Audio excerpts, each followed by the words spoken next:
অর্থনৈতিক অবস্থা ভালো না। আস্তে আস্তে বিশ্বের মধ্যে ভয়াবহ অর্থনৈতিক সংকট দেখা দিবে এবং এই সংকটটা ফেস করবে মূলত এই মধ্যবিত্ত শ্রেণী আর নিম্ন মধ্যবিত্ত শ্রেণী।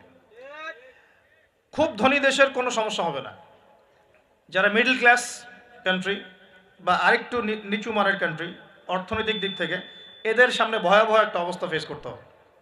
সময় যাইতে দেন, আস্তে আস্তে সব স্পষ্ট হয়ে যাবে, আপনারাই বুঝতে পারবেন।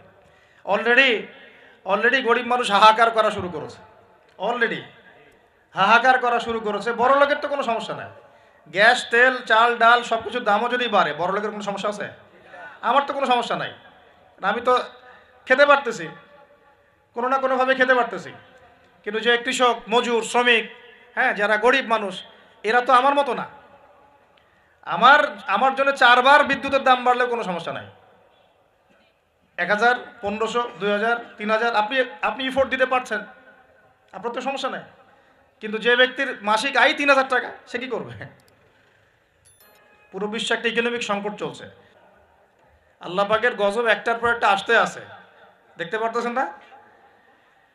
সামনে যে বড় সড়ো কোনো বন্যা হয় কিনা আল্লাহ ভালো জানে। বলা হচ্ছে যে একটা জলোচ্ছ্বাসের ঝুঁকির মধ্যে আছে বিশ্বের বহু কান্ট্রি জলোচ্ছ্বাস, বড় একটা জলোচ্ছ্বাসের হুমকির মধ্যে আছে। 20 ফুট থেকে 25 ফুট পানি উঠে যাবে, উঠে উপকূলবর্তী অঞ্চলগুলো ডুবিয়ে দিবে। এটা এখন গবেষকরাই বলছেন, বিজ্ঞানীরা। আর আমরা তো আগেই বলেছি, যখন একটা জনপদের মধ্যে শিরকের পাপ বেশি হয়, কোন পাপ?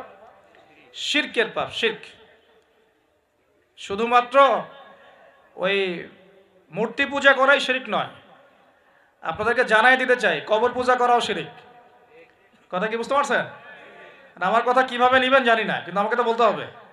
শুধু মূর্তি পূজা করাই শিরক না, কবরে সেজদা করাও শিরক। তো যখন শিরকের সয়লাভ হয় একটা এলাকার মধ্যে, একটা জাতির মধ্যে, তখন নূহ আলাইহিস সালামের কওমকে আল্লাহ পাক যেমন প্লাবন দিয়ে ভাসিয়ে দিয়েছিলেন, ওরকম বন্যা জলোচ্ছ্বাস প্লাবন দিয়ে ভাসিয়ে দিবেন আল্লাহ। কারণ নোংরামি ধুইতে হলে অনেক পবিত্র পানির দরকার আর কি। আর শিরক হচ্ছে সবচেয়ে নোংরা জিনিস। আল্লাহর জমিনের সবচেয়ে নোংরা জিনিস কি? শিরক। এগুলো তো গেল ধর্মতাত্ত্বিক শিরক। এখন তো শিক্ষার মধ্যেও শিরকি আকীদা ঢুকিয়ে দেওয়া হচ্ছে। এবং এটা কোন আকীদা, এটা বলার তো আর প্রশ্ন আসে না, সবাই বোঝেন কোন আকীদা। যখন মানুষ কোরআনের সৃষ্টিতত্ত্ব বাদ দিয়ে মানব রচিত সৃষ্টিতত্ত্ব বইয়ের মধ্যে ঢুকায়, এগুলো শিরক না? অর্থনীতির মধ্যে এখন শিরক আছে। কিরকম? আল্লাহ পাক হালাল যে অর্থনীতি দিয়েছেন, ওটাকে বুড়া আঙ্গুল দেখিয়ে এখন সুদভিত্তিক অর্থনীতি চলছে সব জায়গায়। তো আল্লাহ পাকের হালালকে যে হারাম করে, এটা শিরক না? এটা সূরা তওবা পড়বেন, সূরা তওবার 31 নম্বর আয়াত। আমি রেফারেন্সেই কথা বলছি। সূরা তওবার 31 নম্বর আয়াত পড়ে দেখবেন, আল্লাহ পাক বলছেন যে আল্লাহর হালালকে যদি কেউ হারাম করে নেয় আর হারামকে হালাল করে নেয়, এই যে পরিবর্তন, এই কাজটা, এটা কিন্তু শিরকি আকীদা, কুফর, শিরক। আপনি আল্লাহর হালালকে হারাম করতে পারেন না। আল্লাহ পাক একটা হারাম করেছেন, আপনি হালাল করতে পারবেন না। মানেন না ব্যক্তিগতভাবে, সেটা আলাদা বিষয়, কিন্তু অন্যের উপর ইম্পোজ করতে পারবেন না। মনে করেন আল্লাহ পাক হালাল করেছেন পর্দা, আপনি পর্দা করেন না, বুঝলাম, এটা আপনার ব্যক্তি স্বাধীনতা, কিন্তু আপনি পর্দাকে ব্যঙ্গ করতে পারবেন না। ব্যঙ্গ করলে কুফরি হয়ে যাবে। কথা বোঝাতে পারছি ভাই? নিজে পালন করে না, সেটা আলাদা বিষয়। আমি পালন করি না, তার কাছে মনে হয় যে বেপর্দায় চললেই মনে হয় ভালো, নাউজুবিল্লাহ। ওর কাছে এটাই মনে হয়, ওর কাছে এটাকে মনে হয় প্রগতি, অগ্রগতি, উন্নয়ন। তো সে তার থট নিয়ে থাক। কিন্তু যদি সে বলে যে না, পর্দা সেকেলে প্রথা, এখন চলে না, ওই যুগে চলতো, এটাকে টিটকারি করে, ব্যঙ্গ করে, তাহলে কুফরি করবে, শিরক করবে। মনে করেন মদ আল্লাহ হারাম করেছেন, আর কিছু মানুষ মদ খায়, হারাম মনে করেই খায় বা হালাল মনে করেই খায়, মানে খায় আর কি। তো একজন খায়, সেটা আলাদা আলাদা পাপ। আর কেউ যখন মনে করবে যে না, আল্লাহ পাকের এই হালাল হারামের বিধান আমি মানি না, আল্লাহ পাকের হালাল হারামের বিধান আমি মানি না, তখন হবে শিরক আর কুফর। এমনি হচ্ছে কবিরা গুনাহ। আর যখন হালালকে হারাম করে নিবে আর হারামকে হালাল করে নিবে, তখন শিরকের পর্যায়ে চলে যাবে। তো এই সিস্টেম এখন চলছে না? আল্লাহ পাকের সুদভিত্তিক, আল্লাহ পাকের হালাল অর্থনীতি বাদ দিয়ে সারা বিশ্বে এখন সুদভিত্তিক অর্থনীতি চলছে না? বুঝেন না এগুলা? অর্থনৈতিক অবস্থা ভালো না। আস্তে আস্তে বিশ্বের মধ্যে ভয়াবহ অর্থনৈতিক সংকট দেখা দিবে এবং এই সংকটটা ফেস করবে মূলত এই মধ্যবিত্ত শ্রেণী আর নিম্ন মধ্যবিত্ত শ্রেণী। খুব ধনী দেশের কোনো সমস্যা হবে না, যারা মিডল ক্লাস কান্ট্রি বা আরেকটু নিচু মানের কান্ট্রি অর্থনৈতিক দিক থেকে, এদের সামনে ভয়াবহ একটা অবস্থা ফেস করতে হবে।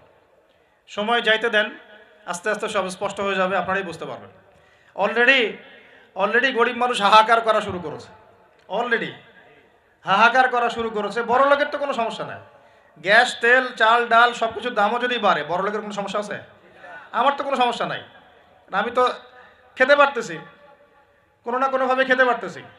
কিন্তু যে কৃষক মজুর শ্রমিক, হ্যাঁ, যারা গরিব মানুষ, এরা তো আমার মতো না। আমার জন্য 4 বার বিদ্যুতের দাম বাড়লেও কোনো সমস্যা নাই। 1000, 1500, 2000, 3000 আপনি ইফোর্ট দিতে পারছেন, আপনার তো সমস্যা নাই। কিন্তু যে ব্যক্তির মাসিক আয় 3000 টাকা, সে কি করবে? পুরো বিশ্বে একটা ইকোনমিক সংকট চলছে। এখন এই কথাগুলো যেগুলো বলছে, এগুলোর সাথে কিন্তু আমাদের ইসলামিক সমাজ ব্যবস্থা জড়িত আছে। আমি ওদিকে আসতেছি।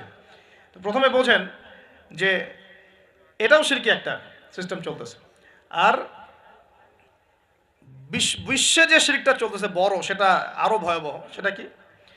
বিশ্বের যারা মোরল, যারা এখন বিশ্ব চালায়, তারা বলতেছে এক কথায় যে ধর্মের কোনো দরকার নাই বিশ্বে ধর্মের কোনো দরকার নাই, ধর্মগ্রন্থেরও দরকার নাই, ধর্মীয় বিধানেরও দরকার নাই।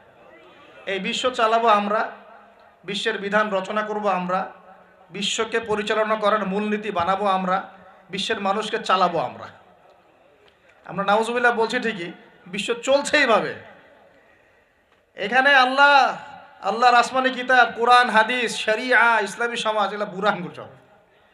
কেউ টাইম দেয় না এগুলো, খালি মুখে মুখে বক ধার্মিকতা দেখায়। জুমার দিনে এসে নামাজ পড়ে, ঈদের নামাজ পড়তে আসে, তারাবির নামাজ পড়তে আসে, দাড়ি রাখছে, পাগড়ি পড়ছে, এটা বক ধার্মিকতা।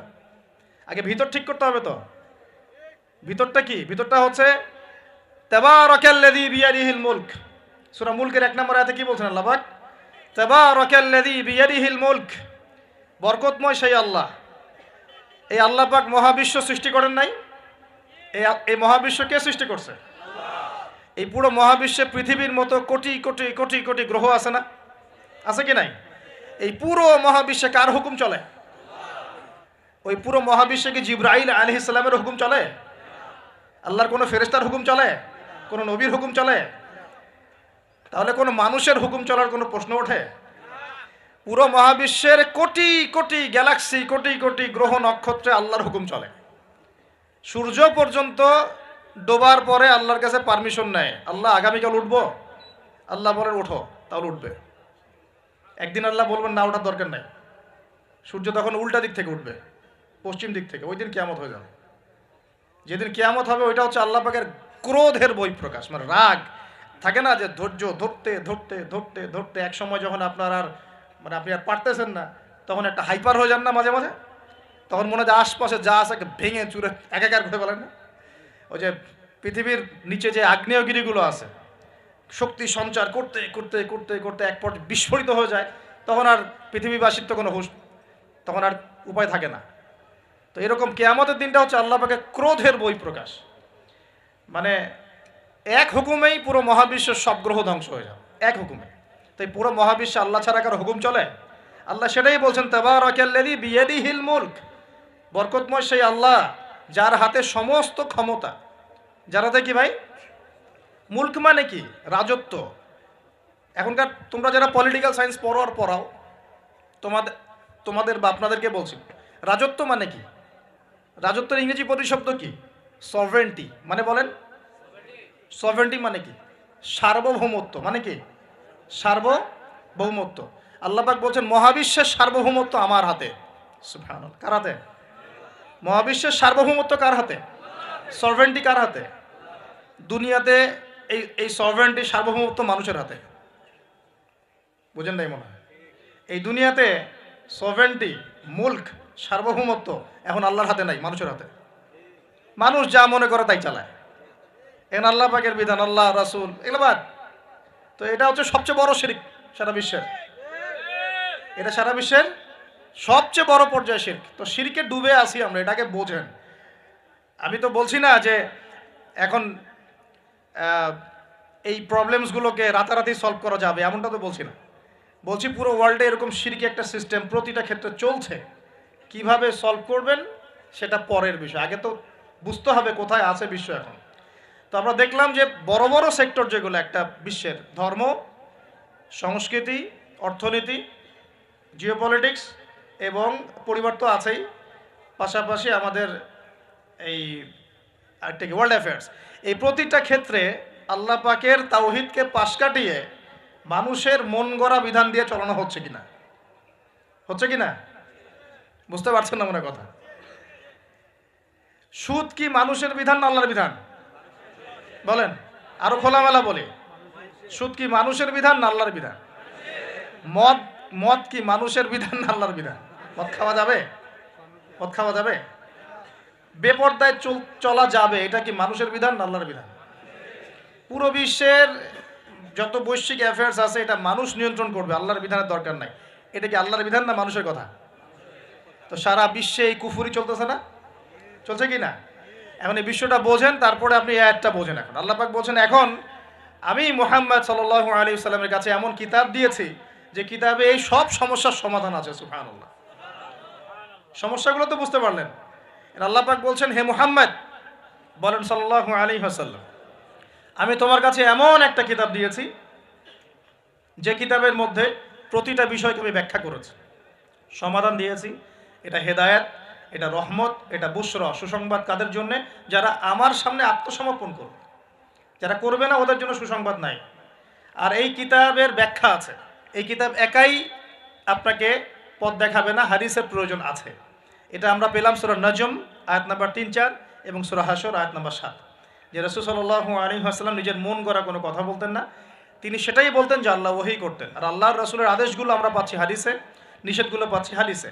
সো কোরআন এবং হাদিস এই দুটোকে মিলে আল্লাহ পাকের এখন ওহী নাজিল হচ্ছে। কোথায় নাজিল হচ্ছে? আইয়ামে জাহিলিয়াতে। কোথায় ভাই? এই কিতাব কোথায় নাজিল হয়েছে? বাংলাদেশে, পাকিস্তানে, সিরিয়ায়? কোন যুগে নাজিল হয়েছে? ওই ব্যাবিলনের যুগে, নাকি ওই চাইনিজ সভ্যতার যুগে, নাকি ওই রাশিয়ার বলশেভিক ওই বিপ্লব ওইসব যুগে? কোন যুগে নাজিল হয়েছে? আবু জেহেলের যুগে। কোন যুগে ভাই? আবু জেহেলের নাম শুনেছেন তো? আবু জেহেলের যুগটাকে আমরা বলি আইয়ামে জাহিলিয়াতের যুগ। আবু জেহেল ছিল ওই যুগের নেতা। দারুন নাদওয়া ছিল তার পার্লামেন্ট। তার পার্লামেন্টের নাম কি? দারুন নাদওয়া। সেখানে আবু জেহেল, আবু লাহাব, উতবা, সাইবা, রাবিয়া এরা সব বসে বসে বুদ্ধি পাকাইতো আর কি, কি করতে হবে কি করতে হবে না। বাই দ্য ওয়ে, এই আবু জেহেল, আবু লাহাবরা কিন্তু আল্লাহকে বিশ্বাস করত। আল্লাহ বলে যখন আছে এবং আল্লাহর কাছে যে ফিরে যেতে হবে এটাও তারা বিশ্বাস করত কিছু কিছু ক্ষেত্রে। কিন্তু আল্লাহ পাকের কোনো বিধান তারা মানত না। আল্লাহ পাকে পাওয়ার জন্য মাধ্যম পূজা করত। তারা কিন্তু 360টা মূর্তির পূজা এই কারণে করতো না, এই কারণে করতো না যে তারা আল্লাহকে বিশ্বাস করে না, এমন নয় বিষয়টা। তারা আল্লাহকে বিশ্বাস করত, আল্লাহকে পাওয়ার মাধ্যম হিসেবে তারা এগুলোর পূজা করত। সূরা জুমার পড়েন, সূরা জুমারের 1, 2, 3 আয়াত পড়ে দেখেন। আবু জেহেলদের কথা আল্লাহ বলেছেন। তারা বলতো, মা না আবুদুহুম, আমরা এই লাত উজ্জা মানাতের উপাসনা এই কারণে করি, শুধু এই কারণে করি, লিয়ুকাররিবুনা ইলাল্লাহি যুলফা, যে এই লাত উজ্জা মানাত, হবল, এই যে মূর্তিগুলো, এগুলো আমাদেরকে আল্লাহ পর্যন্ত পৌঁছে দিবে, এই কারণে করতো। ওরা কিন্তু আল্লাহকে অস্বীকার করতো না। এমনকি বদর যুদ্ধে যাওয়ার সময়ও আবু জেহেল কিন্তু কাবা ঘরে দোয়া করে গেছে। তারা কিন্তু হজ ওমরাও করতো, বিকৃত হজ ওমরা করতো। তো এটা মনে করবেন না যে আবু জেহেলরা আল্লাহকে বিশ্বাস করতো না। এবার আবু জেহেলকে চিনতে পারছেন? আবু জেহেল কেমন ব্যক্তি? যে আল্লাহকে বিশ্বাস করে ঠিকই, কিন্তু আল্লাহ পাকের কোনো বিধান মানতে চায় না। তো এখন এই 90 আবু জেহেলরা আমাদের সমাজে আছে কি নাই বলে? আমি কি মিলাইতে পারতেছি? আমি আমার চেষ্টা করছি আপনাদেরকে সহজ করে বোঝানোর জন্য, কিন্তু পারছি কিনা জানি না। অনেক সময় হয় কি যে নিজেরা অনেক কিছু বুঝি কিন্তু বোঝাতে পারি না। বোঝাতে পারাটাও একটা আল্লাহ পাকের রহমত। মানে কাউকে বোঝাতে পারানোটা কিন্তু আল্লাহ পাকের রহমত। অনেক সময় দেখবেন আপনি বুঝতে পারছেন অনেক কিছু, কিন্তু মানুষকে বোঝাতে পারছেন না। তা আমি চেষ্টা করছি বোঝানোর জন্য, আমি কতটুকু পারছি আমি জানি না। এই যে আবু জেহেলকে চিনতে পারলেন? আবু জেহেল এমন একজন বুদ্ধিজীবী মানুষ, খুব বুদ্ধি তার, কারণ তার নাম হচ্ছে আবুল হাকাম। কি নাম? আবুল হাকাম। আবু জেহেলের নাম আবু জেহেল না, আবু জেহেলের নাম আবুল হাকাম, মানে জ্ঞানের পিতা। ওই সমাজের মানুষ তাকে বলতো জ্ঞানের পিতা। জ্ঞানের পিতা, ফিলোসফার, সে দার্শনিক, সে বুদ্ধিজীবী। বুঝতে পারছেন না কথা? আইয়ামে জাহিলিয়াতের মানুষ তাকে সম্মান দিয়ে কথা বলতো, তাকে বলতো তুমি জ্ঞানের পিতা। তো আমাদের ইসলাম তাকে আবু জেহেল কেন বলছে তাহলে?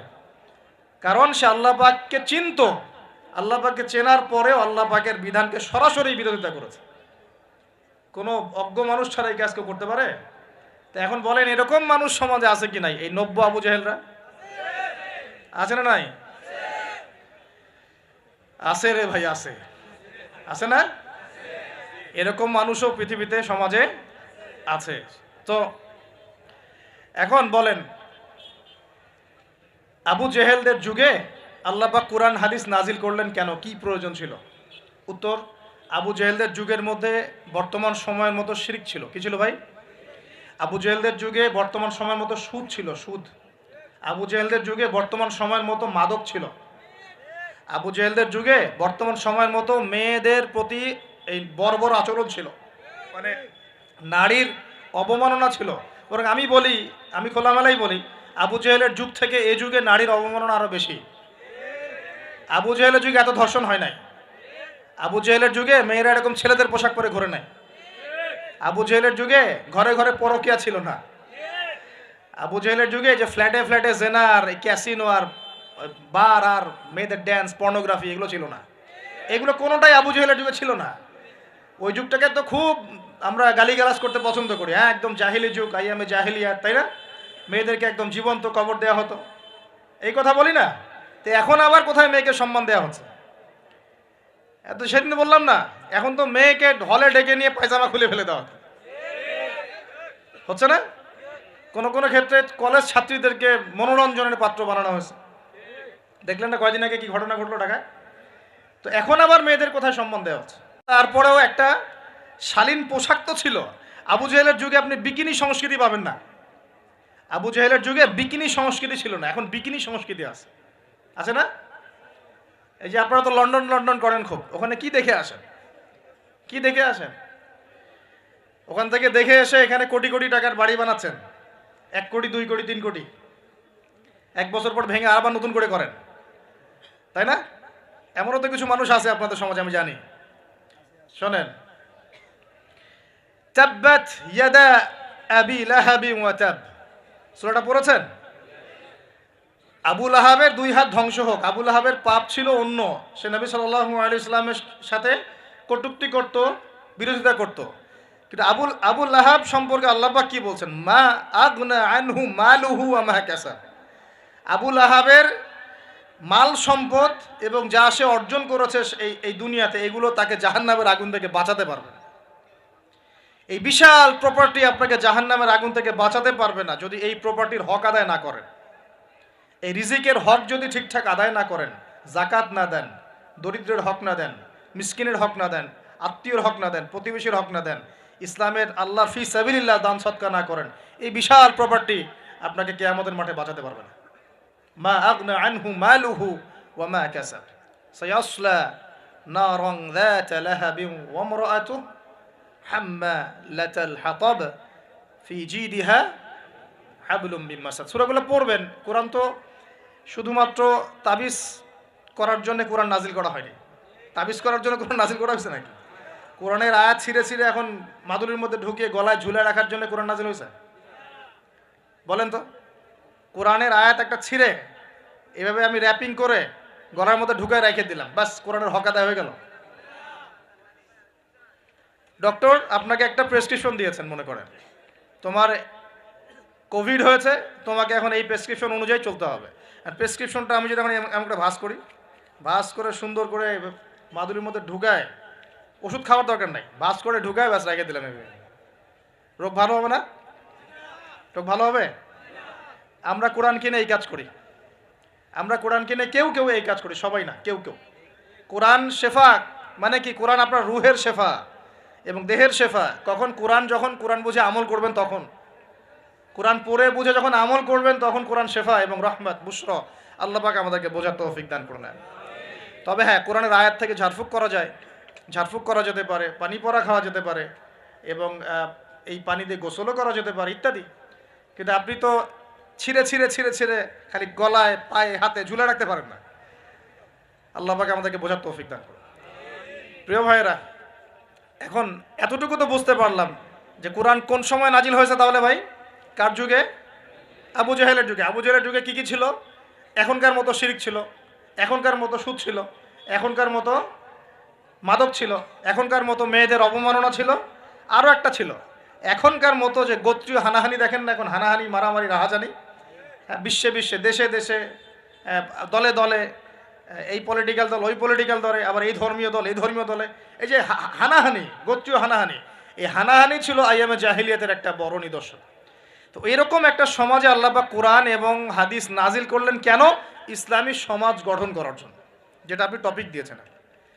এখন ইসলাম কি আর সমাজ কি? ইসলাম হচ্ছে এক কথায় আল্লাহর সামনে আত্মসমর্পণ করা। আল্লাহর সামনে আত্মসমর্পণ মানে কি? আল্লাহ কি আমার সামনে দাঁড়িয়ে আছেন? আল্লাহ পাকে আমার সামনে দাঁড়িয়ে আছেন, আমি গিয়ে পায়ে সেজদা করব? আল্লাহর সামনে আত্মসমর্পণ মানে কি? আল্লাহ পাককে চোখে দেখা যায়? আল্লাহ রাব্বুল আলামিনকে দুনিয়ার কোনো চোখ দেখতে পারবে না, সুবহানাল্লাহ। হ্যাঁ, জান্নাতে যারা যাবে তারা আল্লাহকে দেখতে পারবে ইনশাআল্লাহ। আর ইনশাআল্লাহ আমরা আশা করি আমরা সেই কাতারভুক্ত হব ইনশাআল্লাহ। একদিন না একদিন আমরা আল্লাহকে দেখবো ইনশাআল্লাহ। নবীজিকে আয়েশা রাদিয়াল্লাহু আনহা বলছিলেন, আল্লাহ পাককে কিভাবে দেখবে মানুষ ইয়া রাসূলুল্লাহ সাল্লাল্লাহু আলাইহি ওয়াসাল্লাম? তিনি বলছেন যে তোমরা পূর্ণিমার চাঁদ দেখতে তোমাদের কোনো অসুবিধা হয়? তখন সাহাবীরা বলছেন, না, পূর্ণিমার চাঁদ তো আমরা জাজল্যমান দেখতে পারি। ঠিক এভাবেই তোমরা আল্লাহকে দেখবে ইনশাআল্লাহ। এটা হবে জান্নাতের সবচেয়ে বড় নিয়ামত। জান্নাতের সবচেয়ে বড় নিয়ামত হচ্ছে আল্লাহর দর্শন, দিদার। তো এই দুনিয়ার চোখ আল্লাহকে দেখবে না, তাহলে আল্লাহ পাক কিভাবে আমাদের সাথে যোগাযোগ করবেন? আল্লাহ পাক এই দুনিয়ার মধ্যে কিছু মানুষকে বাছাই করবেন নবুয়ত দেওয়ার জন্য। কি দেওয়ার জন্য? নবুয়ত। যে মানুষদের সাথে আল্লাহ পাক যোগাযোগ করবেন আল্লাহর ওহির মধ্য দিয়ে। কিসের মাধ্যমে? ওহিটা কি সরাসরি নেমে আসবে না কেউ নিয়ে আসবে? এখন কেউ নিয়ে আসবে, কে নিয়ে আসবে? তার নাম হচ্ছে জিবরাইল আলাইহিস সালাম। কি নাম? আল্লাহ রব্বুল আলামিন জিবরাইল আলাইহিস সালামের মাধ্যমে কোরআন সুন্নাহর এই ওহী সর্বশেষ নবী মুহাম্মদ সাল্লাল্লাহু আলাইহি ওয়াসাল্লামের কলবে ওহী করেছেন। খুশি হন নাই? কোন যুগে ওহী করেছেন? আবু জেহেলের যুগে। কোন যুগে? যে যুগটার সাথে আমাদের যুগের মিল আছে। আচ্ছা, এখন আল্লাহ পাক বলেছেন এর সামনে তোমরা মাথা নত করো। মাথা নত মানে কি? জাস্ট মাথাটা নত করে দেওয়া? মাথা নত মানে নিজের ইচ্ছাকে সঁপে দাও, নিজের ইচ্ছাকে সঁপে দাও। মন চাচ্ছে আমি নামাজ পড়বো না, আল্লাহ বলছেন পড়তে হবে, এর নাম সঁপে দেওয়া। মন চাচ্ছে আমি একটু মদ খাই, আল্লাহ বলেছেন খাওয়া যাবে না, হারাম, এর নাম সঁপে দেওয়া। মন চাচ্ছে একটা মেয়ের সাথে একটু কি করি, ডেটিং করি, একটা মেয়েকে নিয়ে ফুর্তি করি, আল্লাহ বলছেন জেনা করা যাবে না, এর নাম সঁপে দেওয়া। মন চাচ্ছে ভরপেট খাই রমজান মাসে, আল্লাহ বলছেন না, রমজান মাসে খাওয়া যাবে না, রোজা রেখে, এর নাম সঁপে দেওয়া। মন চাচ্ছে সম্পদের পাহাড় গর্ব, কাউকে কিছু দিব না, আল্লাহ বলছেন না, নেশাব হয়ে গেলে জাকাত দেওয়া লাগবে, এটা হলো সঁপে দেওয়া। সঁপে দেওয়া মানে কি? আল্লাহ পাকের বিধিবিধানের সামনে নিজের ইচ্ছাকে আত্মসমর্পণ কর, যে আল্লাহ যা বলেছেন আমি তাই করব, যা ছেড়ে দিতে বলেছেন ছেড়ে দিব, দ্যাটস অল। এর নাম ইসলাম। ইসলাম হলো এই বিষয়টার নাম, নিজের ইচ্ছাটাকে আল্লাহ পাকের বিধানের সামনে আত্মসমর্পণ করে দেওয়া। আমরা অনেকেই বলি ইসলাম মানে কি? শান্তি। এই যে শান্তি, এই শান্তি ব্যাখ্যা দিয়ে দিয়ে কি করা হচ্ছে জানেন? ওই যে বদর, উহুদ, খন্দক, খায়বার, হুনাইন, মুতা, এইসব ইতিহাসগুলোকে সরিয়ে দেওয়া হচ্ছে। ইসলাম মানে তো শান্তি। ইসলাম শান্তির সাথে আবার এইসবের কি সম্পর্ক? শান্তির সাথে মোতার যুদ্ধের কি সম্পর্ক? যুক্তি দিচ্ছে শান্তির সাথে বদর যুদ্ধের আদর্শের কি সম্পর্ক? ইসলাম মানে তো শান্তি। ইসলাম মানে শান্তি কখন? ইসলাম মানে হলো আত্মসমর্পণ। যখন একজন মানুষ নিজের ইচ্ছাকে আল্লাহর সামনে সঁপে দিবে, এর মধ্য দিয়ে সে শান্তি অর্জন করবে ইনশাআল্লাহ। মানে নিজের ইচ্ছাকে আল্লাহর সামনে সঁপে দিলে পরে শান্তি পাওয়া যায়। কারণ আমি তো জানি না যে আমার জন্য কোনটা ভালো কোনটা মন্দ। কে ভালো জানে? যিনি আমাকে সৃষ্টি করেছেন। মনে করেন আপনি একটা মোবাইল ফোন বানিয়েছেন, আপনি এটার মেকার বা ক্রিয়েটর। এখন আপনার চেয়ে কি কেউ ভালো জানে এই ফোনের মধ্যে কি আছে? বলেন। আপনি একটা কম্পিউটার ফাংশন করেছেন, একটা সফটওয়্যার তৈরি করেছেন, একটা অ্যাপস তৈরি করেছেন। আপনার চেয়ে কি কেউ ভালো জানবে এই অ্যাপস কি কাজ করতে পারে, এই সফটওয়্যার কি কাজ করতে পারে, এই কম্পিউটারের ফাংশন কি? এখন আল্লাহ পাক পুরো মহাবিশ্ব সৃষ্টি করেছেন, আমাদেরকেও সৃষ্টি করেছেন। এখন আমাদের জন্য কোনটা ভালো কোনটা খারাপ, কোনটা হক কোনটা বাতিল, কোনটা ন্যায় কোনটা অন্যায়, কোনটা করলে আমরা দুনিয়ায় ভালো থাকবো, পরকালে ভালো থাকবো, এটা কি আল্লাহ পাকের চেয়ে ভালো কেউ জানবে? এই সহজ কথাটা বুঝতে এত সমস্যা কিসের? যদি আল্লাহ বলে কেউ থেকে থাকেন, তাহলে তিনি যদি আমাকে সৃষ্টি করে থাকেন, তাহলে তিনি তো ভালো বুঝবেন আমার জন্য কোনটা ভালো কোনটা খারাপ। এখন তিনি যেগুলো ভালো বলেছেন সেগুলো কোরআনে নাজিল করেছেন, যেগুলো খারাপ বলেছেন সেগুলোও কোরআনে নাজিল করেছেন। তিনি তার রাসূলের মাধ্যমে আমাদেরকে জানিয়েছেন কোন কোন বিষয়গুলো ভালো আর কোন কোনগুলো খারাপ। এখন এগুলো যখন প্রমাণ হয়ে যাবে, মেনে নিতে কোনো সমস্যা, মানতে কোনো আপত্তি আছে ভাই? এই মেনে নেওয়ার নাম হলো ইসলাম। মেনে নেওয়ার নাম কি ভাই? ইসলাম। এখন দ্বিতীয় প্রশ্ন হচ্ছে, ইসলাম কি পরিপূর্ণ না অসম্পূর্ণ? উত্তর হচ্ছে, আল্লাহ পাক সূরা মাইদার 3 নম্বর আয়াতে বলছেন। কত নম্বর আয়াত? সূরা মাইদার 3 নম্বর আয়াতে আল্লাহ পাক বলছেন যে আল ইয়াউমা আকমালতু লাকুম দীনাকুম, আজকে আমি দ্বীন ইসলামকে একদম পরিপূর্ণ করে দিলাম। ওয়া আতমামতু আলাইকুম নি'মাতি, তোমাদের উপর আমার নেয়ামতকে পূর্ণতা দিলাম। ওয়া রাদিতু লাকুমুল ইসলাম দীনান, তোমাদের উপরে দ্বীন ইসলামকে মনোনীত করে আমি আল্লাহ সন্তুষ্ট হয়ে গেলাম। তাহলে এই আয়াত থেকে কি বোঝা গেল? ইসলাম পরিপূর্ণ না অসম্পূর্ণ? পরিপূর্ণ মানে আমরা কি বুঝি? কিছু অংশ আছে, কিছু নাই। কিছু কিছু হেদায়েত আছে, কিছু কিছু নাই। কিছু কিছু বিষয়ের সমাধান আছে, কিছু কিছু নাই। নাকি জগতের সমস্ত বিষয়ের সমাধান আছে? কোনটা? এই কথাটাই আগে হজম করতে হবে যে কোরআন সুন্নাহ ভিত্তিক এই ইসলামের মধ্যে পৃথিবীর সমস্ত সমস্যার সমাধান আছে। এর সামনে আত্মসমর্পণ করলে পরে আপনি হবেন মুসলিম, তার আগে হবেন না। আমার কথা কি বোঝাতে পারছি? এরপরে আপনি মুসলিম হবেন। এখন যদি কেউ অস্বীকার করে সে কি হবে? যদি কেউ পুরোপুরি অস্বীকার করে, না কোরআন সুন্নাহে সব কিছু নাই, আমি মানি না, তাহলে হবে সে কাফের। কি হবে? কাফের। কেউ যদি এগুলোর সাথে আল্লাহকে অংশীদার সাব্যস্ত করে সে কি হবে?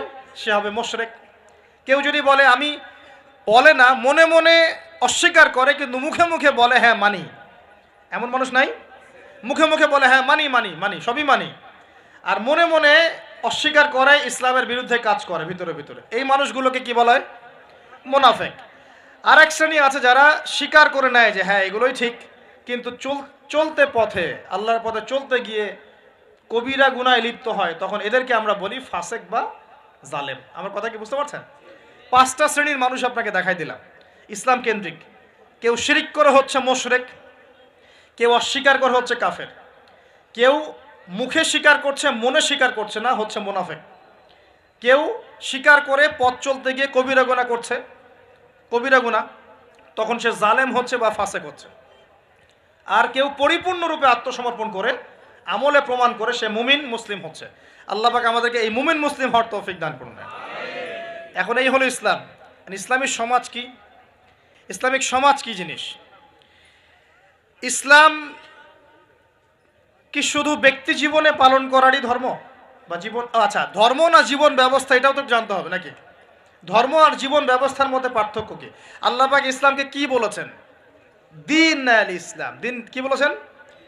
দিন। দিন শব্দটা কি? আল্লাহ পাক বলছেন ইন্না দীনা ইনদাল্লাহিল ইসলাম। সূরা আলে ইমরান আয়াত নাম্বার 19। সূরা আলে ইমরান আয়াত নাম্বার 19 আল্লাহ পাক বলছেন ইন্না দীনা ইনদাল্লাহিল ইসলাম। আল্লাহর কাছে ইসলাম কি? একমাত্র দিন। আরবি শব্দটা বলেন, দিন। কবরে প্রশ্ন কি করা হবে? মা দিনুকা, মা দিনুকা। প্রথমে মান রব্বুক, তারপরে মা দিনুকা। তাহলে ধর্ম বা ইসলাম এটাকে কি শব্দে ব্যবহার করা হচ্ছে কোরআনে? দিন।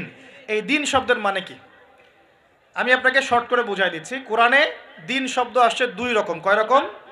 2 রকম। একই বানান, একদম একই বানানেই 2 রকম দিন শব্দ আছে। একটা হচ্ছে মালিকি ইয়াউমিদ্দিন, পড়ে না সূরা ফাতিহায়, মালিকি ইয়াউমিদ্দিন। এই যে এখানে দিন, এই দিন শব্দের যে বানান আর ইন্না দীনা ইনদাল্লাহিল ইসলাম, এই দিনের যে বানান একদমই সেম।